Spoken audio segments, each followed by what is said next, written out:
This is the second part of the video for tapered roller bearings of how to install the race now properly, how to grease the bearings properly, and set the preload. So I have my races nice and clean. So here's one here. This is the top one. Now how do I know which way it goes in? Does it go this way or does it go this way? Well, remember it's tapered here. All right, it's got a taper on the edge. So if I put it in the right way, I should be able to take this and it should drop right in like that. All right, if I have this race backwards, it won't fit. Okay, so when you put these in here, make sure it's facing the right way before you start tapping it in with the hammer and the punch. So make sure you can drop that in there and it does fit. If you put this in backwards and actually took the time to tap it all the way in, not only would that not fit, I won't be able to get that out either. You won't be able to get it out, I won't be able to get it out, and it's wrecked. Okay? So you'll fail and I'll get angry. So make sure it's facing the right direction. So put that in there. Yep, it fits. Okay, so there we go.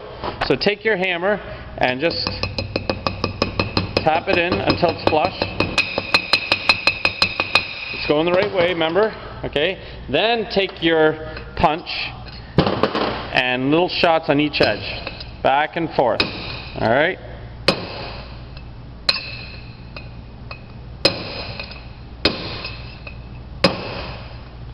Now, how are you going to know when it's all the way down? Then once you get it started, you can do this.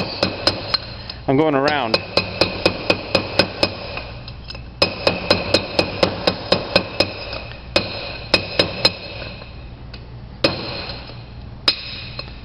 Sometimes it can be a little more difficult. All right, now how do I know when it's all the way down?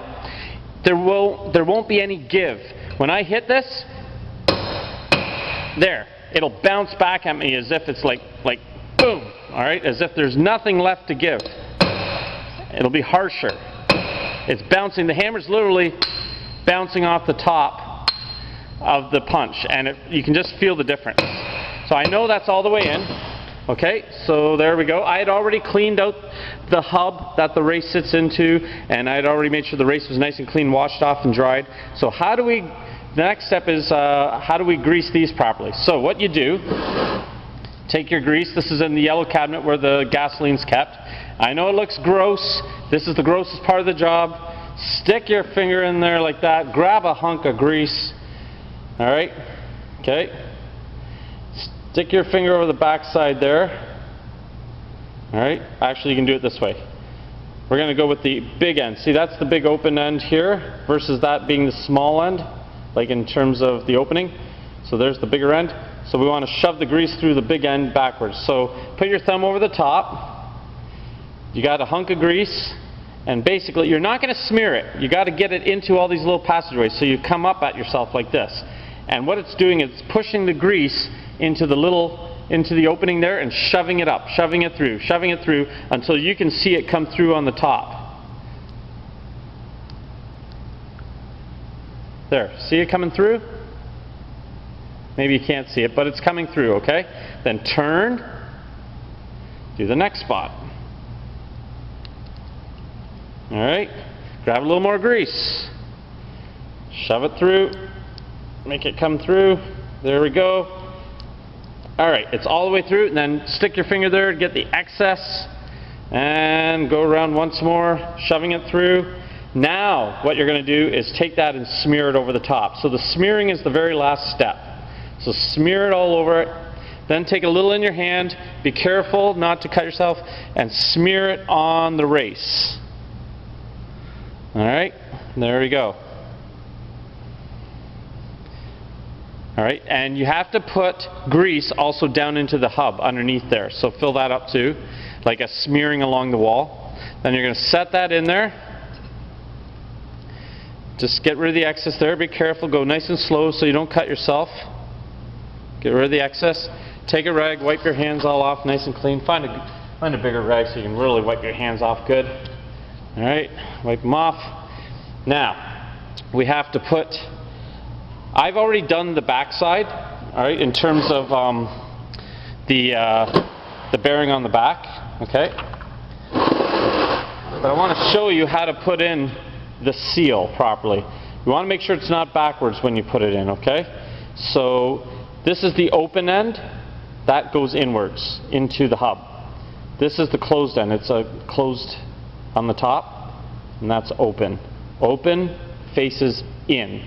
So just set it on top and tap it lightly back and forth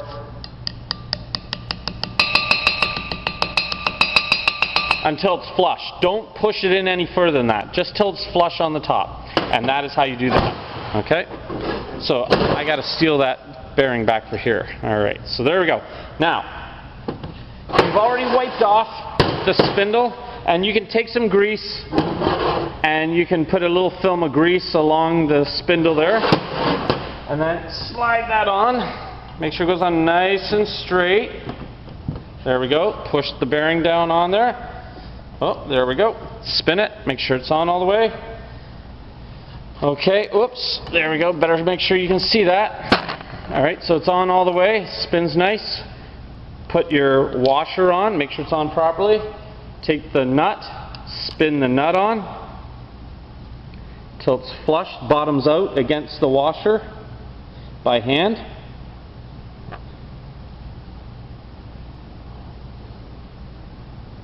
There we go.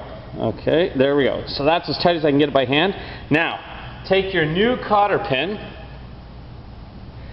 and see, does it line up to any of the openings? Alright, no, not yet. Oh, no, not yet.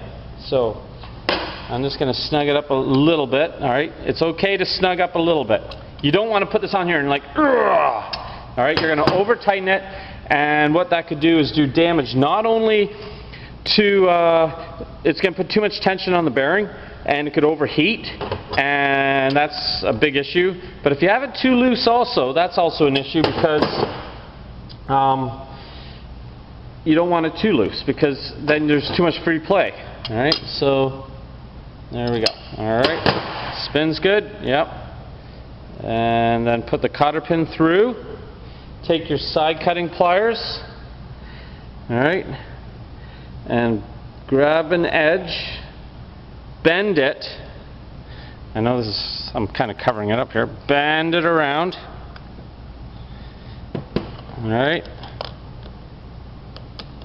You don't want there to be too much free play in here. So one end you can bend around that way. The other end you can either bend up and over, or you can also bend that. So it's like this, and then you got to bend it right over so it's not going to interfere with the cap. Alright, there we go. Make sure she's squished on there good. Alright, there we go. It's bent the two ears around, or you can bend one around and one up and over. But make sure it's not gonna come out, and it's gonna stay flush. Alright, there we go. In fact, I think what I want to do really quick is I do want to bend the one over the top. So I'm going to bend that up over the top. There we go. I like that better. Okay, that's a better fit. So there we go. It's bent over the top, the one edge, and the other's bent sideways there. Now, putting on the cap, hit it on the edge, not in the center. All right, because otherwise that's going to hit the nut. So hit it on the edge till it's on all the way, and there we go. That is the basics of tapered roller bearings. So the key here is make sure everything's clean before you repack the bearings. Make sure the races are in properly and all the way down. Make sure the seal is in properly. Make sure the new cotter pin is in properly, and try not to get grease over anything other than what's supposed to have grease on it. Okay, and it does make a messy job. So this is one of those where you got to be ready to wipe down your tools afterwards, nice and clean, before you put them away. Okay, and before you put this cap on, make sure I see the nut on there before you put the cap on. I need to see it, otherwise I'm going to make you take that back off. Okay, so there we are. Any questions? No? Wonderful.